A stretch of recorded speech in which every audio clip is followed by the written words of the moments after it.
Hey everyone, today we're diving back into Crooked Moon, a D&D supplement that takes classic classes and twists them into something darker, stranger, and sometimes downright horrifying. We've got barbarians pumped full of alchemical serums, bards who summon up ghosts, and clerics who wield the cycles of life and death. Welcome back to Eternity TTRPG, your go-to source for all things D&D. This week, we're kicking off a 3-part look at the subclasses from Crooked Moon. There are 15 of them in total, so I'm splitting things up to give each one the spotlight it deserves.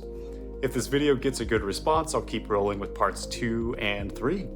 So let's jump in and check out the first of the 5 subclasses, Barbarian, Path of the Experiment. Barbarians take your standard rage and add mad science. The Path of the Experiment plugs copper tubes, glass syringes, and volatile chemicals directly into your veins. When you rage, you inject yourself with serums that can either make you monstrously huge, give you berserk cleaving attacks, or even force your wounds to stitch themselves back together mid-battle. Later on, you can ooze corrosive acid, shrug off conditions like blindness or poison, and eventually combine multiple serums at once for absolutely brutal effects. This subclass reminds me of the Alchemist class in Warcraft 3 and fits perfectly with a Barbarian. Number 2 is Bard, College of Whistles. You've heard the superstition, perhaps, about whistling at night, calling spirits. These bards actually take that and let you summon spectral companions called haints whenever you use bardic inspiration. These are spirits that can intimidate enemies, shield allies, or boost movement speed. And it doesn't stop there. You can whistle a ghost train that literally teleports you and your party across the battlefield, or even across the map with a phantom locomotive. At high levels, your whistle becomes a death knell that curses enemies with psychic fear. If you know me, you know that I'm not the biggest fan of bard classes, to be honest, but this one feels unique and helps pull you into Crooked Moon's grim mystique. Number 3 is Cleric, Harvest Domain.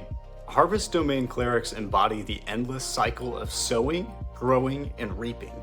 You choose which phase of the harvest you're channeling. Planting brings protection, growth offers guidance and boosts, and reaping is straight up necrotic damage. You can conjure magical cornucopias that heal allies during rests, spread divine inspiration like grain, and eventually grant full-on regeneration or even resistances, depending on your chosen aspect. Flavor-wise, this cleric feels like a rural priest who can bless the crops one day and swing the scythe of death the next. It's a brilliant mix of pastoral peace and grim inevitability. Number 4 is Druid, Circle of the Old Ways. This druid taps into the ancient, primeval spirits of the forest. These are the kind of druids who don't hug trees, they actually become them. Casting Shillalog makes a living shield grow right out of your arm, and you can enter a state called the Wood Woes, where bark covers your body and sap makes enemies hesitate to attack anyone else. As you grow in power, you strike harder, shrug off blows, and eventually transform into a towering ancient protector. Large-sized, thorn-covered, and punishing anyone who dares cut into your sacred grove. It's like playing a walking forest guardian ripped straight from folklore. Perhaps this is even the precursor to what later became Ents in Lord of the Rings. Finally, we end off with the other druid subclass, Circle of Wicker. Crooked Moon offers 2 subclasses for certain classes, and druid's one of them.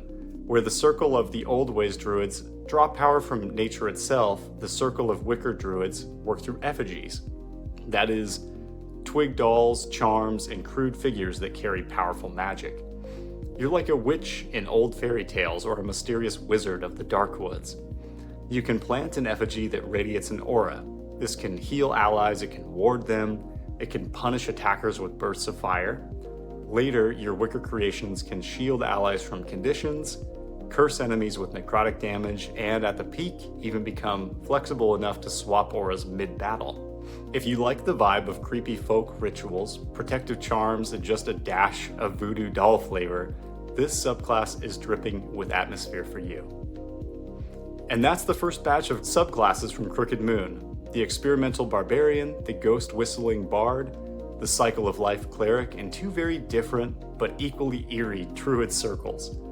Next time, we'll start off by covering the Barrow Guard fighter and beyond, so make sure to subscribe if you don't want to miss it.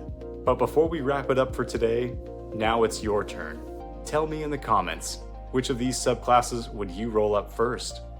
Or if you haven't heard yet from the subclass you're most interested in, tell me which one you can't wait to hear more about. Thanks for watching.